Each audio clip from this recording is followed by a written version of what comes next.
My name's Yarraka Bayles. I'm a Sydney girl, born and raised in Redfern, Waterloo. And my mum is Wonnarua and Bundjalung from New South Wales. And my dad's people are the Kungaloo, Waka Waka and Birragubba people from Queensland. Yep, Murray and Koori. So Murrays are from Queensland, Kooris are from New South Wales. Country boy came down to Sydney and fell in love with a city girl. I've done everything. So I grew up in media. My family started Radio Redfern in the 80s, come up here and started 98.9 FM, Murray Country. So I grew up on radio and then I worked in hospitality most of my life as well, aged care, childcare, employment services, done a bit of everything. We do. So I've got a huge legacy, big shoes to fill. My dad still manages 98.9 FM and the president of the Murray School. So we're heavily involved in Indigenous affairs pretty much around Australia, especially just giving a strong voice through media. It's a great tool to be able to talk about and express, you know, just a voice for us to be heard through radio, and now TV. So Brisbane Indigenous Media Association, our radio, and now going into TV. Well, growing up in Redfern, I had very little idea of my heritage, my identity. Didn't even know that I had an Aboriginal name. And then we moved out of Redfern in the early 90s. So Dad, we moved to Dubbo and Coonamble, got to experience country life, living on a farm. So it was a big difference growing up in Redfern, and then we went to the country, and then moving up to Brisbane and then going to the Murray School. We learnt that, you know, like it was only probably about 20 years ago that everyone started identifying with the name of tribes. Before that, I had no idea. My mum didn't know. And I think that was highly influenced on the stolen generation. So my mum, her mum, we've tracked back to 5 generations. So my mum and the 4 grandmothers before her, my grandmothers, all died in Redfern. So we've got strong family ties back to Redfern, but their actual ancestry is around the Hunter Valley area. And like I was saying, growing up in Redfern, we had no idea that we had Aboriginal names and that what they meant. We didn't know, you know, the name of our tribes. It wasn't until Dad moved us up to Queensland and we were blessed with meeting our Yolngu family from Yarraka. And we learnt, you know, all the Yotha Yindi mob came down, and, you know, we've got our mum's mob up there, our adopted mum. So even though my mum's from Redfern, we've got this whole new beautiful family back up in Yarraka that come down and taught us. We actually toured New Zealand and all around Australia with Juel, which means 7 sisters. So growing up in Redfern, knowing nothing, and then moving up here as a young teenager, learning, you know, that we're part of the most beautiful culture, you know, we're the oldest people of the planet. And that's just been the biggest blessing, because it's given us a platform to go on from now. So we know who we are, we know where we come from, and that's a huge impact that learning about our culture has had on us. Otherwise, we tend to find ourselves stuck in a cultural identity crisis. And my dad also, well, my parents experienced that because we're fair-skinned. You know, people say, oh, we're not black enough to be, you know, black, or we're not white enough to be white. And we're like, well, what are we? You know, we're Aboriginal and we're proud of it. But we were stuck in the stigma. You know, people say, oh, you're not full blood. I'm like, well, my mum's Aboriginal, my dad's Aboriginal, that's all I know. So I am Aboriginal. You know, we've got English and Irish somewhere along the lines, but we've never met any of those grandparents. So we don't know nothing about our English or Irish heritage. So all I can say is I'm Yarraka and I'm a proud Aboriginal woman. My strength comes from overcoming adversity. So the first experience I had was in primary school, where we were the only Aboriginal kids out in the suburbs of Sydney, and people asking, do we still eat witchetty grubs? And, you know, are we still naked at home? Do we still eat kangaroo, and do we still hunt? And, you know, that got us asking questions like, we didn't know we were different. Kids don't see colour, just like my kids don't. And so I'd go home and ask Mum and Dad, what's witchetty grubs? What, you know, people think that we go back into our backyard and eat witchetty grubs or hunt kangaroos. And then when we went to New Zealand, I think I was 14 or 15, and people asked the same questions. So, you know, like, I want to be able to sound informed. I want to be an advocate on, you know, Aboriginal rights or just Indigenous affairs. So I've started inquiring, just started asking my elders a lot of questions, you know, like, so where's our mob from, and, you know, what did they experience? Were they a part of the stolen generations? And, you know, knowledge is power. So now I'm learning how to speak confidently, and things that I'm passionate about, like basic human rights, Indigenous disability, having a son, you know, with a form of dwarfism. He's stereotyped as having a disability, but I don't see it as that. And Indigenous disability is up to about 50% of our population. So it's an alarming rate of our community are affected by some form of disability. So now I see myself as an advocate for Indigenous disability because I've got a son born with dwarfism. But it's like I've just been thrown into all these different directions. It's not something that I've chosen to do. I'm just going with the flow and being led by the Spirit and just hoping and praying that, you know, I'm doing the right thing and being guided by my elders. And now with my son's condition, you know, it's like I'm a dwarfism awareness advocate at the moment. So I'm just being pulled in all different directions, but just going with the flow and taking it as it comes. Yeah, and it's been a blessing in disguise. At first I thought, you know, having a son with dwarfism was like, I was cursed, like, you know, like, why me? But now, you know, I've gotten the positive out of the negative and thought, I have to accept it, I'm going to embrace it. Like my culture and my heritage, I'm going to learn as much about this condition as I can to make people aware. And it's the same with my culture, learning about my Aboriginal heritage and learning about achondroplasia, dwarfism. I'm able to speak confidently, strongly and passionately about it because it's something that's very close to my heart.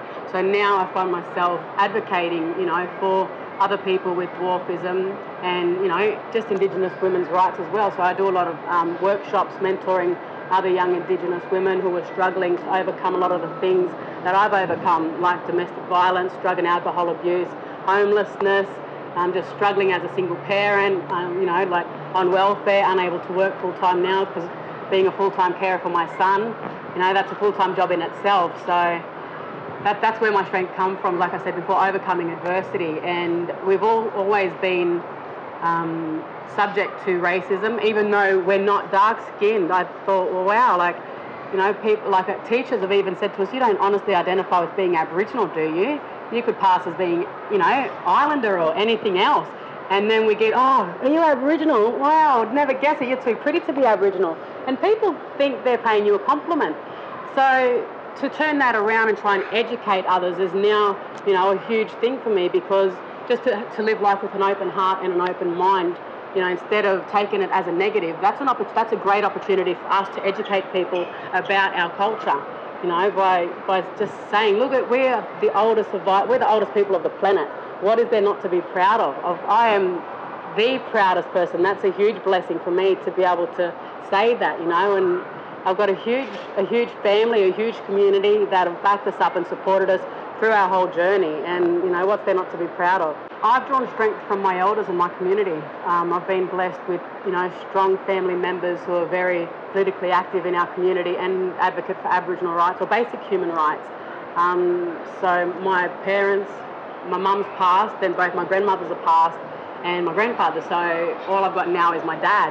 And, you know, we need to speak to our elders in the family or in the community as much as we can, because once they're gone, that knowledge goes with them. And I think the stigma with asking, you know, like there's this fear or you know, this thing where people say, I don't ask questions, it's rude. I think, well, if we don't ask questions, how are we going to know? I've always been curious, so I've always been the one to ask so many questions.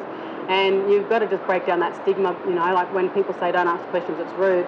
I think, well, ask as many questions as you can, because, like I said, knowledge is power. We need to find out as much information as we can so that we can share that knowledge. You know, it's a blessing to be a blessing. And, you know, with sharing knowledge, it educates other people, and with education comes awareness, so they can learn to, you know, understand, appreciate and respect our culture. He's been my number one mentor, you know, like he's been my dad, my boss, my manager, my best friend ever since I was born. So I started working at the radio with him when I was 13 years old. That was my first job. So, you know, I've always worked. I've seen, you know, my parents always work, always struggle to feed the 8 kids. So I've got 4 older sisters and 4 younger sisters.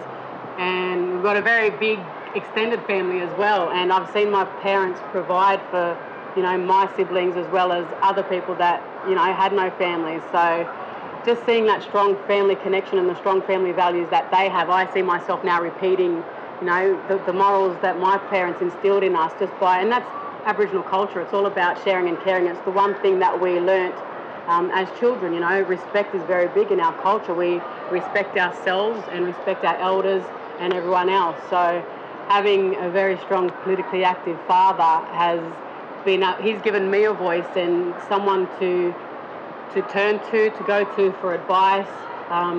And you know, like I draw strength from him because I've still got him around, thank God, to be able to answer questions. And there are a lot of questions, and it's so good to know that he's experienced a lot of the stuff that we experience. You know, like sometimes we don't feel like we fit in, and you know, we're proud Aboriginal people, but we want to learn more about our culture. We want to be able to speak our language fluently.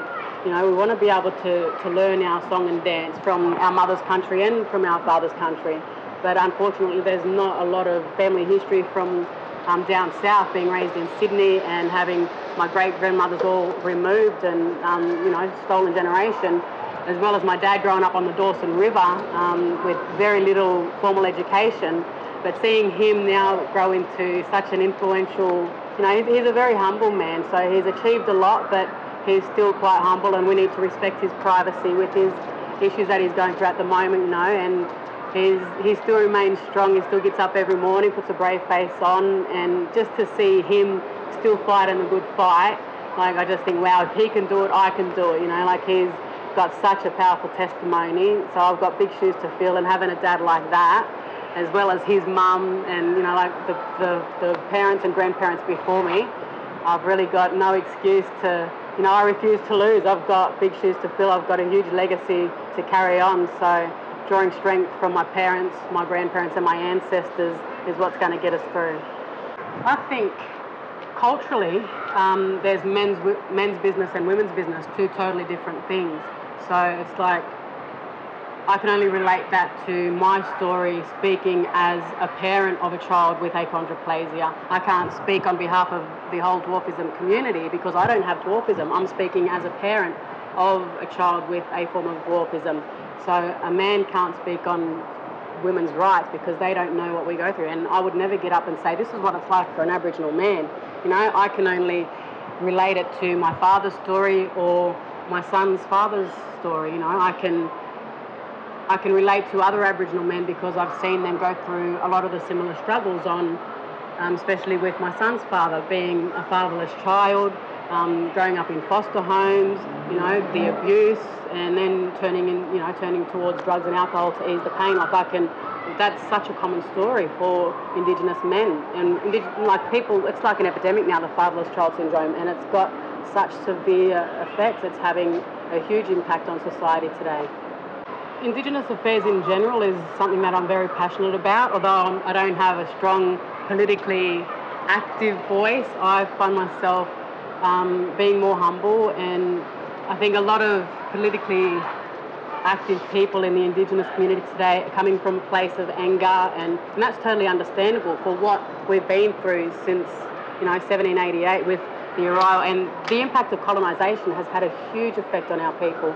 So I can understand that they come from a place of anger and fear for the white man. That's totally understandable, but I think we'll get a lot further if we come from a place of love and understanding and compassion. And because a lot of people get turned off as soon as we say like Black Power or Black Panther, great movements, and I totally appreciate and respect that. But I think now we've got to be more optimistic and more open-minded. One thing my grandmother taught was always to have that outlook on life with an open mind and an open heart. Otherwise you miss so much. And I grew up all my life, like against religion and white man, and we grew up very racist. We had a fear of white men. We had a fear of police, and that was instilled in us. Seeing police just raid our house on a regular basis and hold a gun to my 4-year-old sister's head, we grew up, we still do have a fear of police. Even my kids do that, and we don't realise it. That's transgenerational trauma. That's something that's ingrained in us, whether we realise it or not. Like I'm not doing anything wrong, but I still fear police, and my children still do. Even if they're driving behind us, your heart beats really fast, and that's because of the injustices that Aboriginal people still face. We're very overrepresented in the prison system. All these institutions, like they're building more hospitals, more correctional centres. I don't really see them as correctional centres because they're not correcting anything. They're still getting out, they're reoffending, they're not dealing with the issue. They just think building more prisons and locking more people up.